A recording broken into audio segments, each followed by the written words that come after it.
भाजपा ने अपने 92 प्रत्याशियों की सूची जारी कर दी है। छतरपुर के बजावर से बबलू शुक्ला पर भरोसा किया गया है। बबलू शुक्ला इस बार क्या दिखाएंगे जो जनता ने उन पर भरोसा किया है और भाजपा ने भी उन पर एक बार फिर से भरोसा किया है। भाई साहब क्या कहना चाहेंगे? बबलू शुक्ला ने 2018 में कुछ नहीं दिखाया, न बबलू शुक्ला 2023 में दिखाएंगे। 2018 में जनता ने दिखाया था और 5 साल मैंने जो सेवा की, आज जो बोया है वो काटने का अवसर आया है। और 23 में मुझे विश्वास है कि बिजावर क्षेत्र की जनता एक बार फिर इतिहास रचने वाली है। आप पर भाजपा ने फिर से भरोसा किया है। क्या इस बार मुद्दे नए, क्या नए मुद्दे रहेंगे आप? मैंने कहा कि यदि भारतीय जनता पार्टी ने, माननीय मुख्यमंत्री शिवराज जी ने, माननीय बीडी भाई साहब ने भी भरोसा किया है, तो कहीं ना कहीं इस क्षेत्र की जनता ने भी भरोसा किया है। जब माननीय मुख्यमंत्री जी ने कहा पहले कि देखो विधायक जो क्षेत्र में काम करेंगे और क्षेत्र से जनता की जो आवाज बन के आएगा सर्वे में, मैं उनको टिकट दूंगा। मैंने उसको सार स्वीकार किया और आज आपको बता दें कि बिजावर का इतिहास है मध्य प्रदेश में। मैं मनोज भाई, 2 आदमी कहता है दिल्ली गए, भोपाल गए, मैं 2 साल से दिल्ली गया ही नहीं। भोपाल में 2 महीने नहीं गया। जिस समय पूरा प्रदेश का मंथन चल रहा था, 1 सप्ताह पूरे मध्य प्रदेश के नेता भोपाल में थे। मैं, आपको पता होगा, जटाशंकर में एक अनुष्ठान कर रहा था और 7 दिन में जटाशंकर में था। सफल हो गया अनुष्ठान। निश्चित तौर पे इस क्षेत्र की जनता का इसमें आशीर्वाद, भगवान भोलेनाथ की कृपा पर हमेशा भरोसा रहा है। उनके भरोसे है, उनके भरोसे जीवन निकालना है। विरोधियों के चक्कर में फंस नहीं पाया बबलू शुक्ला। अब इसी से अंदाज लगाइए कि भगवान जिसके साथ है तो विरोधी और सपोर्टर कुछ नहीं है।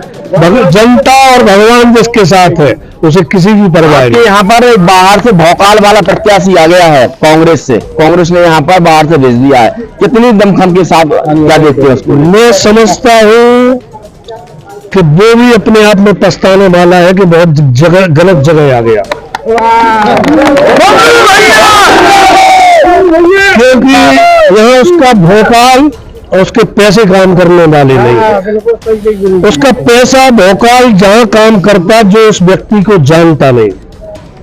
मैं समाजवादी पार्टी से जुड़ा रहा हूं, समाजवादी पार्टी से विधायक था 18 में, तो मैं उनको भी जानता हूं, उनके परिवार को भी जानता हूं और उनके राष्ट्रीय अध्यक्ष जी को भी जानता हूँ। अध्यक्ष जी के क्या विचार हैं उनके बारे में जो भी हमें इस तरीके से उसने आरोप भी कई तरह के आरोप लगाए थे कि बबलू शुक्ला शराब माफिया है, ये है, वो है और यादवपुरा हमारे साथ है। तो इसमें क्या, कितनी सच्चाई है? मैंने आपको बताया, मैं जवाब भी नहीं देता।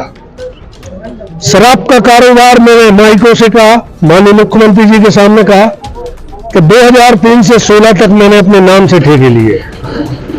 यदि व्यापार करना गुनाह है तो हमने गुनाह किया। यदि हमने घर में हमारे शराब बनती हो और मैं गांव गांव बिकवाता हूं घर से बना के, तो वो व्यापार अवैध है। यदि सास की दुकान के ठेके लेना गुनाह है तो हमने गुनाह किया। लेकिन 2016 में जब मैं 17 में जनता के बीच गया, उस समय भी हमारे ऊपर आरोप एक ही लगता था, सिर्फ शराब का। लेकिन 18 में जनता ने उस आरोप का क्या जवाब दिया था, मैं समझता हूं बोलने लायक नहीं है। इसीलिए मैं नहीं कहता हूं, न मैं उनका नाम लेता हूं। जहां तक शराब का काम है, मैंने कल भी कहा, मैं पिछले 2 वर्ष से, आप लोगों को भी पता है, कोई चीज से छुपा नहीं है, न मेरे ठेके न मैं बिजावर में काम करता हूं। यहाँ कांग्रेस के लोग काम करते हैं, उनके प्रमाण भी है हमारे पास। और हमने, मैं समझता हूँ आपको भी पता है, आपने छापा था, मुस्लिम भाई खड़े हैं, उनने भी छापा था, उसके प्रमाण है हमारे पास। चरण सिंह ने ये भी कहा कि पूरे बिजावर क्षेत्र में महिलाएं शराब बिकवा रही है। एक इसमें कितनी सच्चाई? यही घातक शब्द बोल गया है बाजार से, जो खदेड़ रहे हैं ना, उसको हमें नहीं खदेड़ना।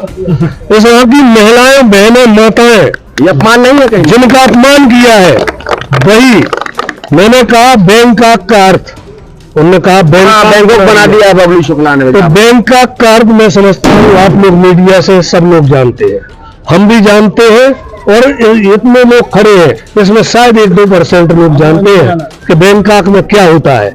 बैंकॉक में सेक्स फ्री देश है, बिल्कुल व्यापार होता है, महिलाएं व्यापार करती है, शराब बेचती है।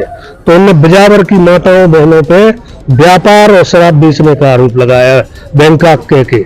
इसके लिए मैं समझता हूँ प्रदेश के कांग्रेस के लीडर को इस पर माफी मांगनी पड़ेगी, माफी मांगनी चाहिए कि आप महिलाओं के सम्मान की बात करते हो कि चुनाव सरकार बनाने के बाद हम सम्मान करेंगे। तुम्हारा प्रत्याशी महिलाओं को क्या कह रहा है, और ऐसी कौन सी चश्मा लगा के आए हो झांसी से कि तुम्हें पता नहीं है। पतरा को पतरो लिखते हो, बेरखेड़ी को बेरखेड़ा लिखते हो। अभी हम पढ़ रहे थे उनकी पोस्ट है। तुम्हें जब तमीज ये नहीं है कि किस गांव में जाना है, किस गांव से जा रहे हो और उस गांव का नाम क्या है।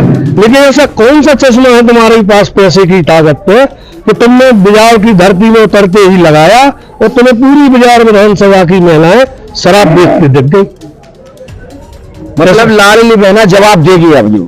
निश्चित तौर पे लोग कहते हैं कि वोटिंग के दिन देंगे, हम कह रहे हैं वोटिंग के दिन लाडली बहना, हमारी बहना, हमारी माताएं डंडा और चप्पल लेके जवाब देने वाली है गली गली में। वह पूरे उनके साथ है, इसमें कितनी सच्चाई, कितना नुकसान होगा आपने कल परसों से आपके टीवी मीडिया पे आप लोग दे रहे हैं, कांग्रेस के नेता कमलनाथ जी, माननीय यादव समाज के जो सर्वमान नेता है, मैं भी उनके साथ रहा हूं, मैं भी उनका सम्मान करता हूं, उन्होंने भी हमारा मान रखा। माननीय अखिलेश जी, उनके लिए उन्होंने अखिलेश बखलेश कहा है।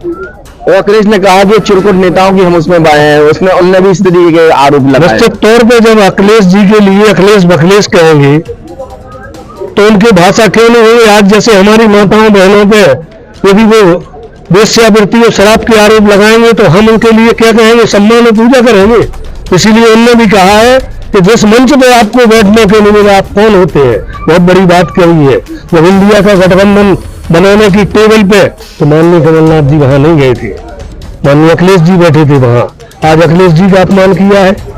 मैं समझता हूँ यादव समाज कांग्रेस को इसका बिजावर में नहीं, पूरे प्रदेश में यादव समाज इसका जवाब देगी कि अखिलेश जी को जिसने अखिलेश बखलेश कहा। बबलू शुक्ला के उन्होंने कहा कि जो लाडली बहनाओं पर कांग्रेस प्रत्याशी ने जिस तरीके के अनगढ़ और गंदे आरोप लगाए थे, वो लाडली बहना ही उनको जवाब देगी और उन्हें कहीं ना कहीं आने वाले चुनाव में परास्त करेगी। मनोज सोनी के साथ रोहित गुप्ता।